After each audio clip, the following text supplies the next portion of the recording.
Welcome, freedom enthusiasts, to another episode of the Radical Libertarian, where we delve deep into the realms of liberty and individual rights. I'm your host, Jason Feimster. Today, we're embarking on a journey to explore a concept that's crucial to the heart of libertarianism: decentralization. But before we dive into this intriguing topic, let me give you a quick rundown of what our podcast stands for. Here at the Radical Libertarian, our mission is straightforward yet profound. We aim to dissect and analyze contemporary events through a libertarian lens, challenging conventional ideologies and sparking stimulating dialogues.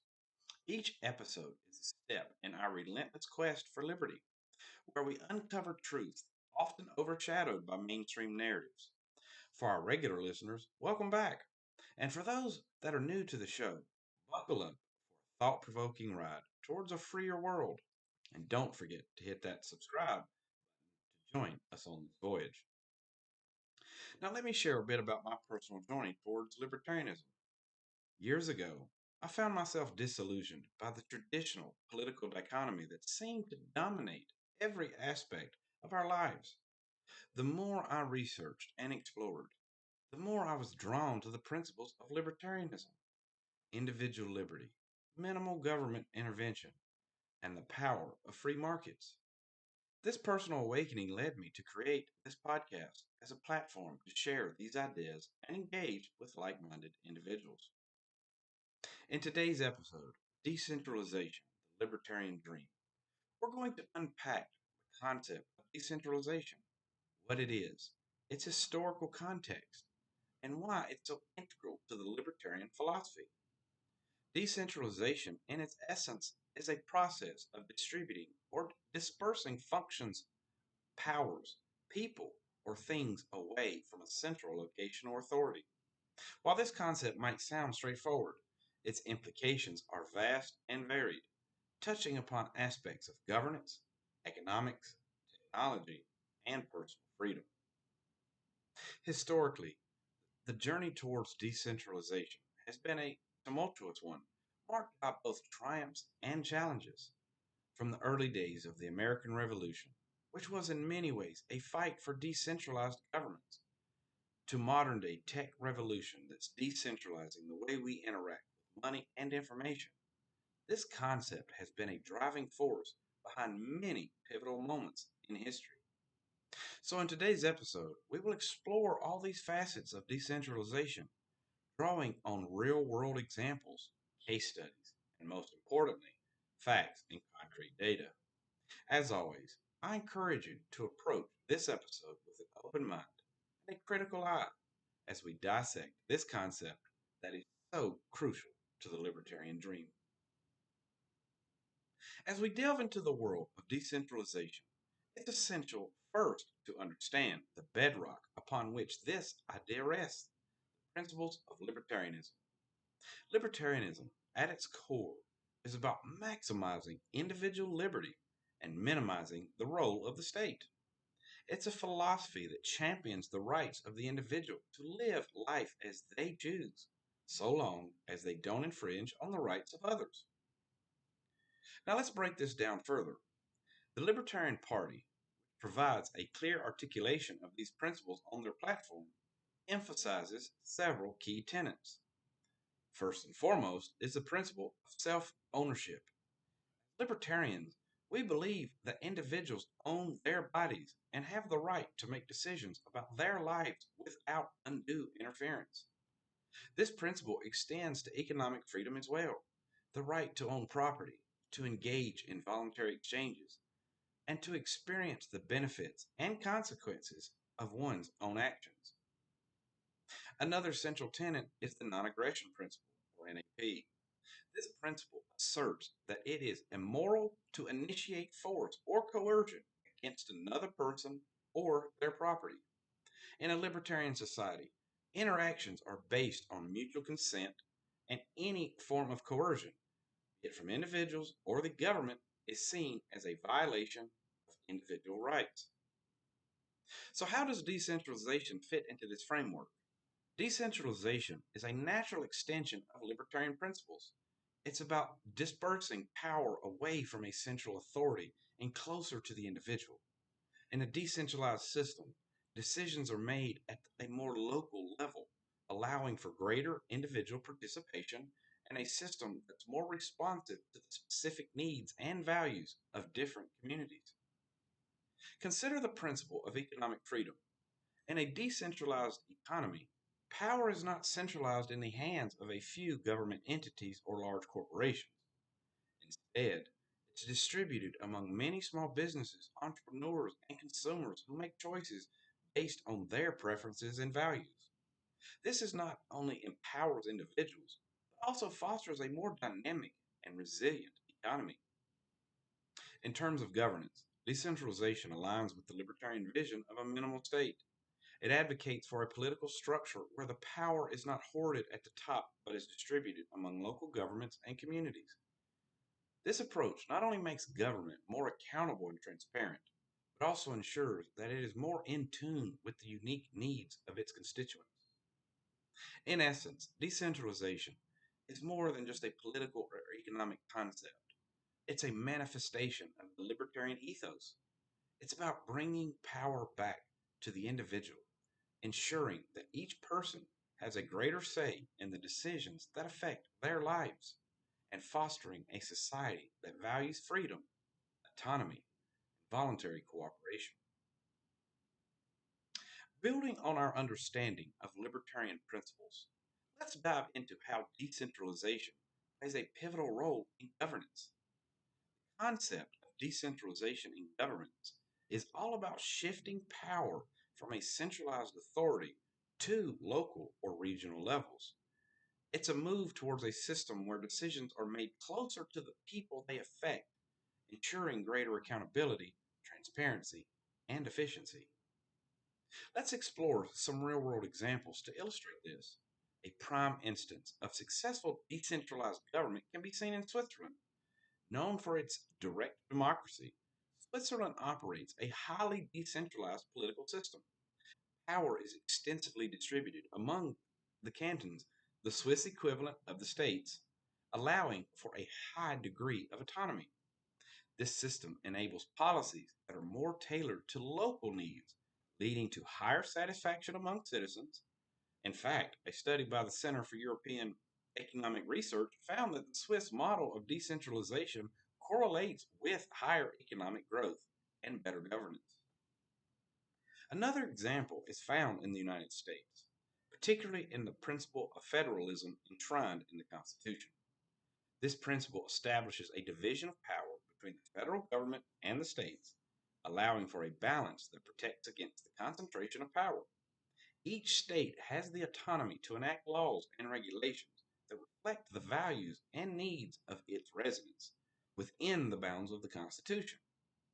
This system, while not without its challenge, has allowed for a diversity of policies and approaches to governance, exemplifying the strength of a decentralized model. But why is this important? Decentralized governance aligns with libertarian values in several key ways. Firstly, it reduces the risk of power being abused by a central authority. When power is centralized in the hands of a few, it's easier for that power to be used in ways that infringe upon individual rights. Decentralization diffuses this power, making it harder for any single entity to impose its will on the population. Secondly, decentralized government is more responsible and adaptable. Local governments are typically more attuned to the specific needs and challenges of their communities. They can respond more quickly and effectively to local issues, and their smaller scale allows for more experimentation and innovation in policymaking. Finally, decentralization in government fosters a greater sense of participation and representation. When decisions are made closer to home, people are more likely to feel that their voices are heard and that they have a stake in the outcomes.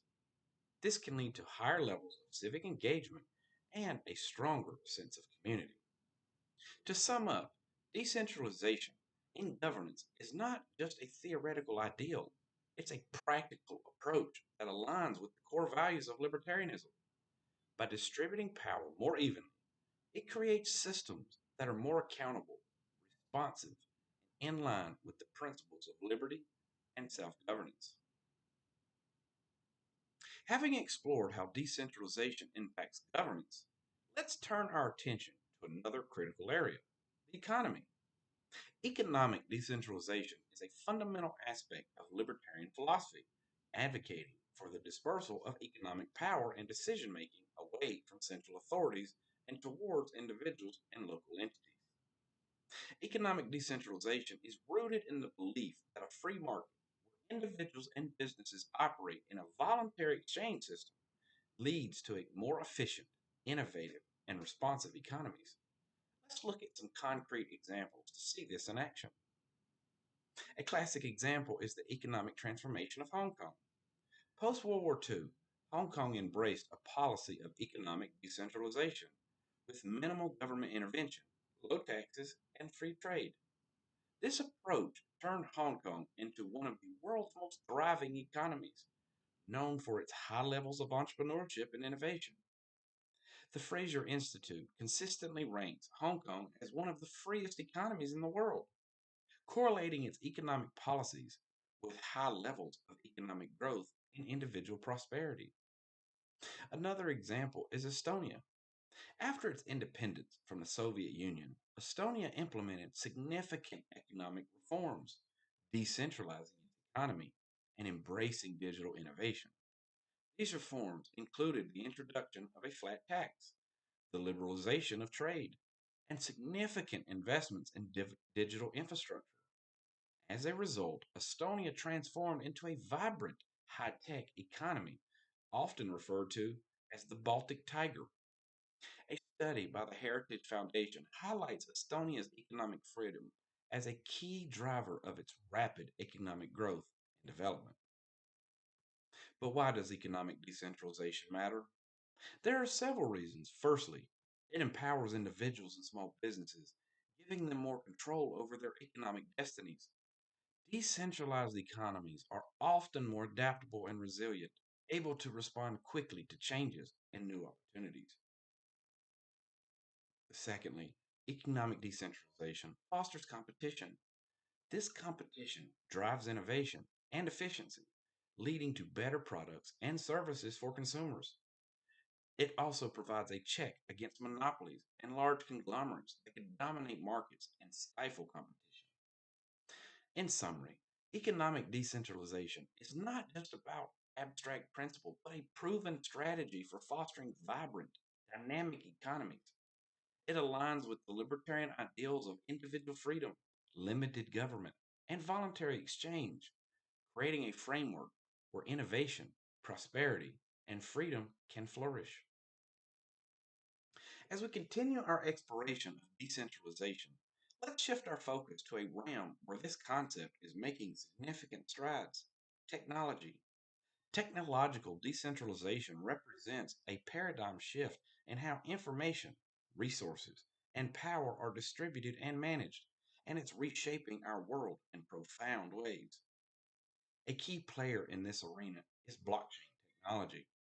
At its core, blockchain is a decentralized ledger system.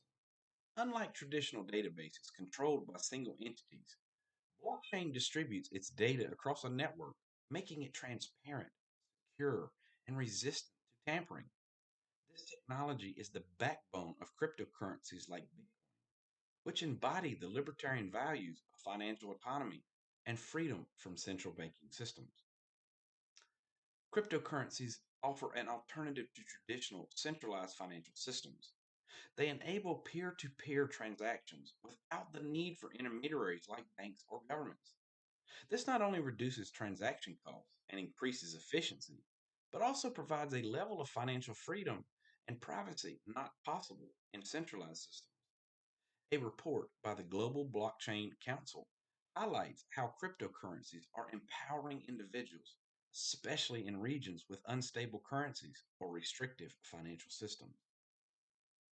But technological decentralization extends beyond blockchain and cryptocurrencies. It's also evident in the rise of decentralized application, DApps, and platforms. These are applications that run on peer to peer network rather than being controlled by a single entity. The apps have the potential to democratize various sectors, from social media to finance, by giving users more control over their data and interactions. The impact of this technological shift is profound. Decentralization in technology is not just about new gadgets or currencies. It's about reimagining the structures of power and control in our society. It challenges the centralized models that dominate our current systems, offering an alternative that is more aligned with the principles of autonomy, privacy, and individual freedom. In conclusion, the decentralization of technology represents a frontier of immense potential and aligns closely with libertarian ideals. It's about placing the power back into the hands of individuals, ensuring that technology serves to enhance, not restrict, our freedoms. As we continue to witness the evolution of this field, it's essential to keep these principles at the forefront of our discussions and endeavors. Decentralization, as we've explored, offers a myriad of benefits that align closely with libertarian values. However, it's important to address the challenges and criticisms that this concept faces. In our pursuit of a balanced and thorough understanding, let's delve into some of these issues. Firstly, one of the most cited challenges of decentralization is the potential for uneven development. Critics argue that decentralization can lead to disparities in resources and services between regions and sectors. For instance, in a decentralized education system, wealthier areas might have better schools compared to underprivileged regions. This concern is valid and highlights the need for mechanisms that ensure equitable access to resources and opportunity. Another criticism pertains to the efficiency of decentralized systems. Some argue that decentralization can lead to the duplication of efforts and a lack of coordination, potentially resulting in inefficiencies. While there is some truth to this, it is also important to consider the adaptability and innovation that decentralized systems offer. Decentralization fosters a multitude of approaches, allowing for more experimentation and a diversity of solutions to emerge. A significant challenge in the realm of economic decentralization is market failures. While free markets are efficient in many scenarios, they can sometimes fail to address issues like environmental degradation or social inequality. Here, the libertarian response is not to reject decentralization, but to seek innovative, market based solutions that address these challenges while respecting individual liberties. In the technological sphere, decentralization raises concerns about security and regulation. For example, the decentralization nature of cryptocurrencies makes them less susceptible to government control, but it also raises questions about their use and illegal activities. Addressing these concerns requires a delicate balance between maintaining the decentralized ethos of these technologies and ensuring that they are not misused. In summary, while decentralization presents certain challenges, these do not diminish its value. Rather, they highlight areas where we need to innovate and adapt. Decentralization, in its essence, is about empowering individuals and communities. As libertarians, our goal should be to advocate for decentralized systems that not only enhance freedom and autonomy, but also address these challenges in a way that is consistent with our core values. As we draw on our discussion on decentralization to a close, it's time to reflect on what we've uncovered today. Decentralization, as we've seen, is a multifaceted concept with the potential to significantly enhance individual liberty and autonomy in governance, the economy, and technology. In governance, decentralization brings decision making closer to the people, fostering greater accountability and responsiveness. Economically, it encourages innovation and competition, leading to more dynamic and resilient markets. And in technology, it offers new ways of thinking about data, privacy, and control, challenging the centralized structures of power. But as we've also noted, Decentralization is not without its challenges. It requires a careful balancing act to ensure that the benefits are not overshadowed by potential pitfalls. It demands continuous innovation, vigilance, and a commitment to the principles of liberty and justice for all. So, what can we, as individuals and members of the libertarian community, do? First and foremost, we can educate ourselves and others about the benefits and challenges of decentralization. We can advocate for policies and practices that align with the principles of decentralization, and we can support technologies and initiatives that embody these values. As we journey forward, let's remember that the pursuit of liberty is an ongoing one. The dream of a decentralized world where individual rights are paramount and power is distributed is a vision worth striving for. It's a path that will undoubtedly have its obstacles, but it's one that leads to a freer, more just, and more prosperous world. Thank you, dear listeners, for joining me on this episode of the Radical Libertarian. I hope today's discussion has sparked new thoughts and inspired deeper consideration of the world around us. As always, I invite you to visit our blog at radicallibertarian.wordpress.com for more insights and to join the conversation. Don't forget to check out our YouTube playlist for the past episodes and share your thoughts. Until next time, keep advocating for liberty, keep challenging the status quo, and keep believing in the power of decentralized solutions. This is Jason Feimster, signing off and reminding you to always think freely and live boldly.